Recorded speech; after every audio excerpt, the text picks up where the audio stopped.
That was my girlfriend, by the way. She's trying to sing, but it's not going very well for her. Ladies and gentlemen, it's me, the MetaVerse Explorer. 426 is coming very soon, so it is my job to update you on what's happening in Star Atlas. 426 is a big announcement that these guys are coming out with. There are a few things that we should or might expect to come out, right? We have first, the Galactic Marketplace. We've already seen pictures of it on the mobile and also the desktop version. We've seen through the roadmap that they've already nearly completed it. So I assume by now it's completed and it's actually ready to come out, the Galactic Marketplace. If you watched my last video, the consequence of this is that we're moving from the Serum Marketplace on Star Atlas Solana, which is a central limit order book. So it's like a buy and sell swap between themselves and it lives by itself. We're moving to a Star Atlas owned marketplace. And he did confirm this. Michael Wagner did confirm this by myself on Twitter, that the marketplace will have no initial fees. So no fees. That's what he said. So that's for the marketplace, right? Apart from that, we are also expecting the Polis Locker to start. So this is the on-chain governance program for you to lock your Polis, maybe Atlas, to vote in some items, right? And they've been working on this for a while as well. It is one of the products in tandem that should be coming. So hopefully we'll get to see that. The next thing we might see is maybe not the UE showroom kind of EXE to download and play, but I'm pretty sure we're going to see some more UE5 gameplay. Either something like a 5-minute long gameplay video or like a tutorial on how to do stuff in here, some kind of gameplay in the showroom, right? So that's what the event is going to be happening. Australian time, 3 a.m. my time. So unfortunately, I cannot make it. I know the hologram will be doing a small kind of meeting beforehand. I do my normal 9 to 5 job. I cannot be up at 3 a.m. for this reveal. So I will wake up, see all the great news that you guys are experiencing, make a video about it as soon as I get home from my job. So that's the 426. That's the 3 things that we could be expecting, right? We might get some screen gameplay. We might get some other forms of little announcements here and there. Maybe something about the Star Atlas comic, but I think not. Maybe it still needs more time, but we'll see. So that's it for now. Let's talk about a few things that might be coming. So this is the Thimble BIOS tank ship. It is a huge ass ship, right? It's made by a BIOS company, and that is an EARP right there flying by. That is an EARP, and that is an EARP as well, okay? So that is a giant ship, my friends. I had to, because I didn't remember the name of it. So I had to go back and actually had to look at the GA02 kind of brochure, you know? So that, the Thimble BIOS tank ship is actually a legendary ship. It is a commander fighter. So it's going to be at least $80,000. $80,000, ladies and gentlemen. And we know this is going to be released with the new marketplace. I don't think anyone's going to buy this ship. This is going to be like this sitting duck. If you don't have, it's a hauler. It's like, think of it like the shipping container ship in the middle of the ocean. Once you get there and you're able to attack it, you're going to get all the loot that you would ever want, right? But of course, no one's going to send out an $80,000 ship by itself without any protection. This is the kind of stuff you hire mercenary guilds for, okay? So that's a commander ship that's going to be coming out later. I ain't going to touch it. Of course not. I saw this really nice meme that I thought I'd share with you guys. All the FUD going around. I'm sure you guys have seen this meme. It's hilarious. And if you don't know this meme, I would suggest not to go look it up, okay? It's a bit raunchy, if you know what I mean. Yeah, I'm just going to move on from this. We're going to pretend we never saw this. Now, I am going to bring something up that I thought I saw, which was pretty good. The Coexist has come out with their July kind of magazine for Star Atlas. It's called the Oni Times, okay? An initiative of the Coexist Guild, the Oni Times, real and useful news. This is number 1, free Coexist Guild Master Lumina, Who Are We? Michael Wagner interview, Power to the People, and the Atlesio Family Guild Master Don Kane. They won the Copa Championship. If you don't know these guys, they were the ones that were responsible for the kind of other showroom, the Star Atlas fan-made gameplay. So this is a great magazine. If you're interested in Star Atlas, you might get some extra information out of here. I haven't read all of it. I've only read a few snippets because I'm still working my way through. But hey, this is a community-made magazine, right? If you're interested in Star Atlas, this is part of building the metaverse, right? This is it. Just like I make my videos right now, this is someone else trying to contribute, okay? Interview Don Kane, look at the COPA presentations, Growing Out Coexist. What is the Metaverse by Coaxian? I don't know who she is. She looks pretty. And what is the Metaverse? Yeah, there's lots of stuff in here. It's a nice little gold mine, really, to be honest. So let's go ahead and move on. First thing I want to share with you guys, because we know that 426 is coming. There might be some small things that we should expect. So I didn't want to make a giant ass video, right? I wanted to wait until 426 comes out so that everyone can actually see what is out, and then I can make a video about it, and then everyone still knows what it is. But in the meantime, I'm going to share something with you, right? So previously, we had, I found images from the Foundation Room, which is, Foundation Room is the Discord channel for Star Atlas that is private, and you can only get in there if you boosted the server. You help the Star Atlas server keep going. It was for Foundation Room, and I found a picture from the Foundation Room on Twitter. And now I thought the rules of this was that you shouldn't share pictures, but you can share text. I questioned Michael about this, and he came back, and this is a while ago now. I'm just bringing up old stuff, but I wanted to share this now because I'm going to start something new. So someone asked from Coexist, he asked, recently we've been seeing Foundation Room leaks on Twitter and Telegram groups. Official accounts also seem to be giving them likes. Have there been any rule changes regarding the sharing of content? Because previously you couldn't really share the pictures. You could share text, but not pictures, right? We are fairly permissive with the information shared here. So that's Wagner talking about the Foundation Room pictures and images. In fact, all the written content can be freely shared. We knew that. We drop images as exclusives here, but with the understanding that it is likely to get shared outside the channel. With the understanding, it's going to get shared. Foundation Room is primarily a place to provide our team with a more efficient means of managing the conversation with dedicated community members and provide direct access to those same dedicated individuals. Nevertheless, it's important that the info we share gets disseminated broadly throughout the community. I'm going to say it again. It is important that the info we share gets disseminated broadly throughout the community. So in essence, I'm now going to be showing what's in the Foundation Room.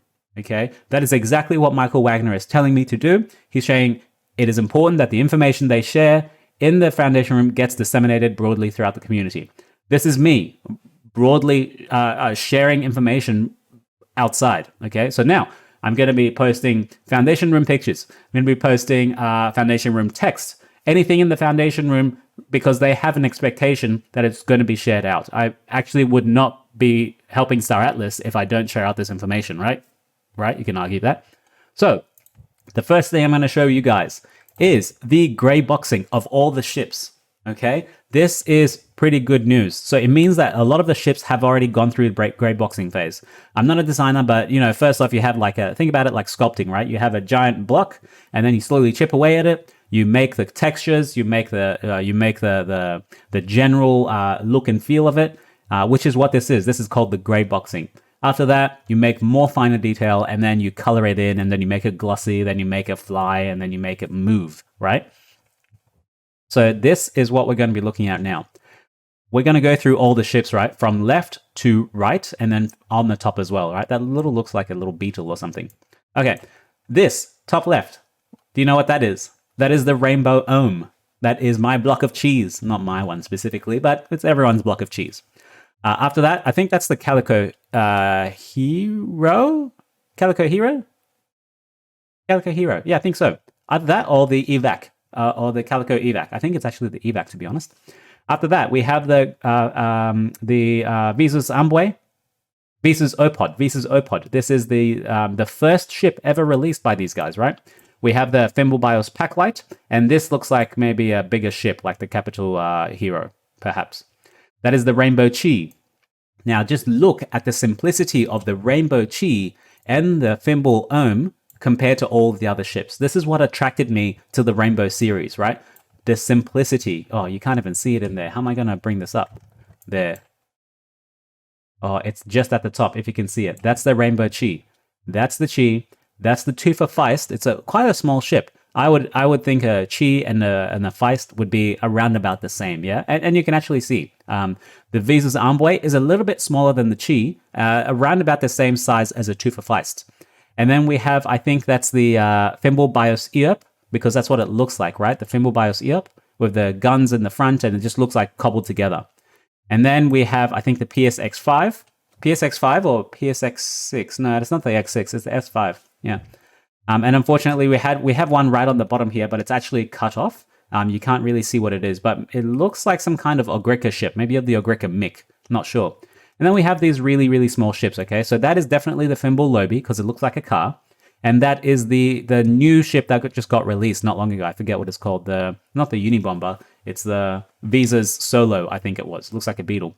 But you can really see the differences of the size of these ships, right? Look at these ones, really small size, and then you go up and then you go up into this one, and that into the Rainbow Chi. Then you go to the Thimble Bios Packlight, which is huge in comparison. Okay, that's the Packlight. That's huge in comparison. Okay. So I just wanted to share this with you because it's now free to share, right? That's what we're doing. I've got a few extra text stuff that I want to share with you that I think is slightly important that we can talk about. And then I'm going to end it because tomorrow I'm going to film the 426 announcements and anything else we're going to do. I'm assuming I'm going to do a marketplace tutorial right away. And then I'm going to look at any other news that they've released right away. So yeah, stay tuned. Let's look at something. Okay, so Bunthius, he questioned, so if I form a fleet in Scream, do the resources of R4 count for individual ships, or does everything count towards fleet resources? You can pause it here and read the entire question, but Chipto kind of replied, ships in formed fleets have a share aggregate R4 capacity. So let's say you have a small ship that holds 10 and a large ship that holds 100. So altogether in your fleet, you'll be able to hold 110. Easy. And you'll be able to share resources. So even if this 10 runs out in this fleet, you'll be able to eat this fleet's food or take this fleet's fuel because you're just all together. For simplicity's sake, I think they're going to keep it in one pile, which makes it a lot easier, to be honest. Yes, you can top off the fleet, and every ship in that fleet will enjoy the extended trip.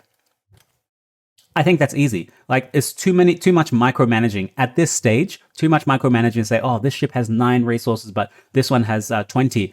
They're in the same fleet, but I have to kind of take this one to port so that I can fill it up. But this one's still in there, so I have to split the fleet up. Too much, right? Too much. At this stage anyway, until we get to the micromanaging phase.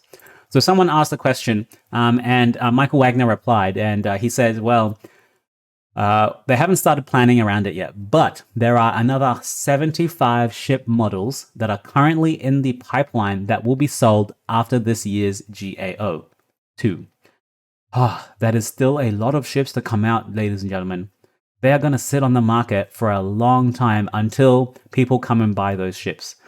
They know what they're doing, and they know their plan to release these ships, right? But it's simple economics. Supply versus demand. Is the demand very high right now? No. Is the supply very high right now? Hell yes. And the last ship that's going to get released, this Thimble tank ship, not a single one is going to get sold. Believe me, not a single one. Okay? But there's still 75 more ship models that will be coming out. Now, what I'm very wary of, this is what I'm worried about. They're going to come out with new ship types that you will need to be required to play the Scream. That's what I'm fucking worried about. If they do that, I'm going to be so upset. Because most of these people have already spent their upfront capital on the ships that they wanted, right? And in GAO2, there's like different kind of ships that aren't released yet, like the salvage ship and the miner ship, right? I don't know if mining is going to come right in Scream, possibly, but in version 0. But I'm really worried about them bringing ships out that they're going to say, oh, you'll need this ship to participate in this economy of the game, right? In this part of the game. Or even if you don't participate in that section of the economy of the game, you will somehow need it. Or you will need someone else who needs it. So who has it? Sorry. I'm so worried about that. I'm going to be super upset. And you guys hear it from me first. All these other ships should not be mandatory. They should only be optional because everyone's already bought the ships that they wanted. It would be a shit way for them to try and claw more money from the community. And I don't think they'll do it. But at the same time, everything's possible. Okay. Next thing. Twitter Spaces, after the screen reveal, Sonic asked what are racers good at? He leaked, this is Chipto, he's one of the guys bring out all the mechanics. He has affiliations with space technology. Not astronauts per se, but physio. How do you call it? What's the word for space technology? Astrophysicist? But I don't think he's a physicist. Anyway, it doesn't matter. He said, I leaked that they have the highest agility rating. So we know that racers have the highest agility rating, okay? We don't specifically know all the other ratings. There might be agility.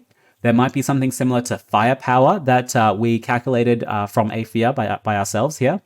There might be one to like shipping capacity or storage capacity, right? Those are for the freights. For the fighters, of course, yeah, you'll get the firepower, something else. And all the other ships, they all have their different classes, right? Like the stealth ships. Stealth isn't going to be in version 0, so they're pretty much crap, right, at the moment, to my knowledge, right? They might be good for something else in 0, but it hasn't been announced yet. Anyway, let's move on. Last thing I want to share with you, and that this is important to know, right? I'm going to say take all of this with a grain of salt, okay? Because they've said, Star Atlas has said a lot of stuff recently, not recently, throughout the entire 1 year history. We're about to celebrate 1 year, right? Aephian is 1 year old, by the way.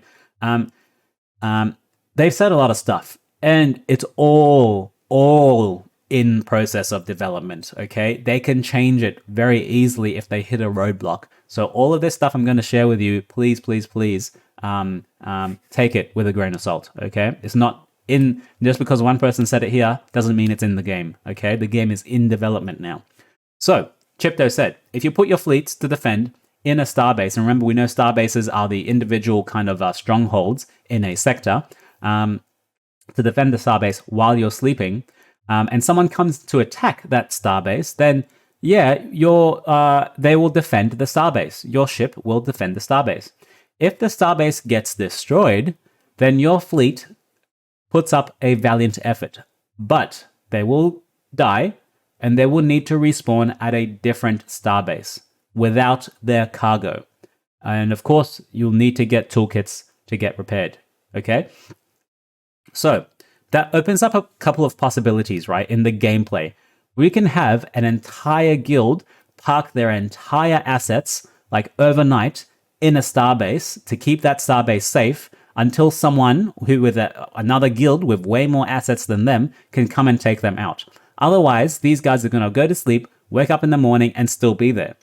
On the other hand, a weak guild, or like even a strong guild still, can leave their assets there, and another stronger guild can come along and say, oh, we know these guys are camping this starbase, and we know it's 3 a.m. their time now because they're an Italian guild or they're an Australian guild, whatever. Right? They know these fleets are going to still be there, so they're going to come and gank them, right? They're going to come and destroy all of their fleets, take all their cargo, and take all their crew. It opens up possibilities of gameplay, right? Like I said, grain of salt could not end up in the final game. For all you know, you might not even be able to leave your ships logged in the starbase. I guess you can still keep your computer on, right? And it's still in the starbase because you're technically still playing. But it could not work also like that, right? You might need to interact with it and say, hey, there's a timer. If you haven't done anything, you're going to get logged out, auto log out or something like that, right? There's lots of ways you can play this, okay? That's it, guys. I'm going to leave it there. Thank you very much for watching. I will make a video tomorrow, same time. It'll be coming out like this time, same time. And it's going to be about 46. We're going to see what it's all about, how it's going, what announcements have been made, what the marketplace looks like. I'll put a ship on the marketplace myself to give you a tutorial on how to interact. Because remember, it's peer-to-peer. It's going to be me and you. I'm going to put the ship up and we'll see if someone buys it, okay? All right. Ciao for now. This has been MetaVerse Explorer. Babe, do you want to sing again? Come on. Sing for me, babe. Come on. Come on. She doesn't want to sing, guys. I tried. Ciao for now.